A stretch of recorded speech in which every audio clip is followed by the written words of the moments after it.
του ρηθή, φοράει ένα καθηκάκι πολύ μικρό, δίπλα κάθε ένα ψηλό παλικάρι. Πώς λέτε εσένα?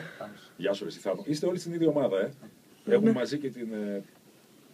Η επιβλέπων, να το πω έτσι. Η επιβλέπουσα. Σωστά, επιβλέπων. Εγώ είμαι αυτός. Εσύ είσαι η επιβλέπουσα. Θέλετε να συστηθούμε? Εγώ είμαι ο Γιάννης. Εγώ είμαι η Εύη Πατσοπούλου. Λοιπόν, και είστε από τα εκπαιδευτήρια Φιγανιώτη, δεν είναι?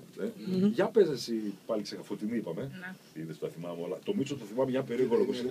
Μην πετάγεσαι, ρε μαλάκα. Μην πετάγεσαι, τα παιδιά αγώνονται. Να βλέπεις εμένα, Φωτεινός, δίπλα μου η Φωτεινή. Είδες πόσο τους άρεσε τα παιδιά? Θα το θυμάμαι. Έχω τον Δημήτρη και τη Φαρακλή. Μα όπως εσύ να κοιτάω εσένα, μαζί και τώρα μπερδεύτηκα. Εγώ άνθρωπος είμαι, πρωί μεσημέρι βάζω μυαλό. Είναι ο Θάνος, είναι η Χαρά. Εντάξει, ένας είναι η Φωτεινή, είναι ο Μίτσος, εσύ φωτογράφεις. Κατερίνα. Και ο Λεβέντης. Ο Ο Δημοσθένης. Ωραίο όνομα Δημοσθένη και να το κρατήσεις έτσι. Πώς σε φωνάζουν οι φίλοι? Για το μεσογόνα και Στένη. Στένη.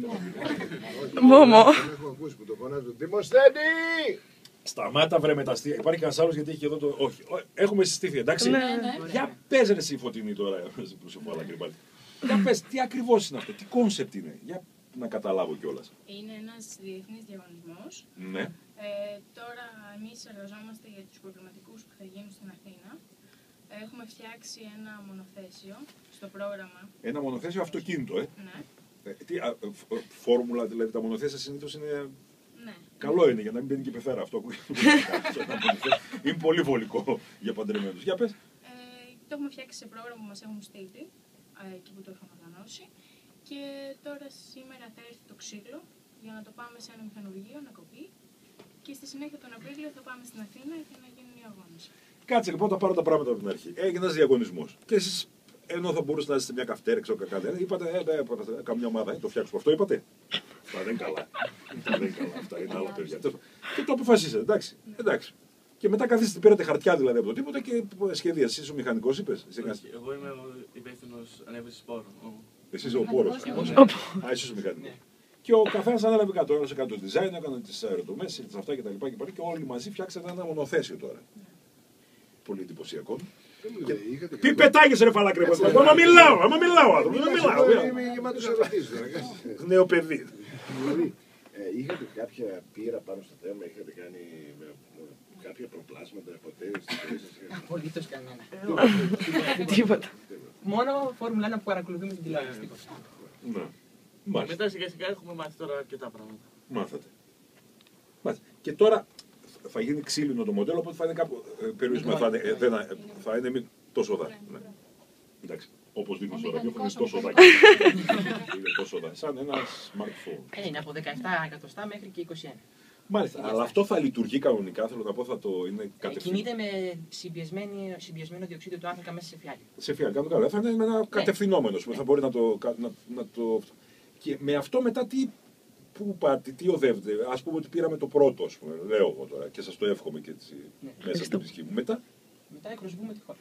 Στο εξωτερικό. Και μετά παίρνετε τόσα πράγματα το δικό σας και πάτε στο εξωτερικό με τους άλλους που έχουν το τόσο τους και τα μετράτε. Ωραίο ακούγεται.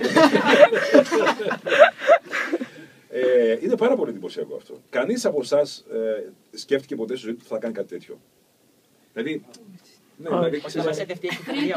όχι, να το θέσω και λίγο διαφορετικά. Έχετε κάποιον στην οικογένεια που ασχολείται με αυτοκίνητο, με τέτοια μηχανικά κτλ.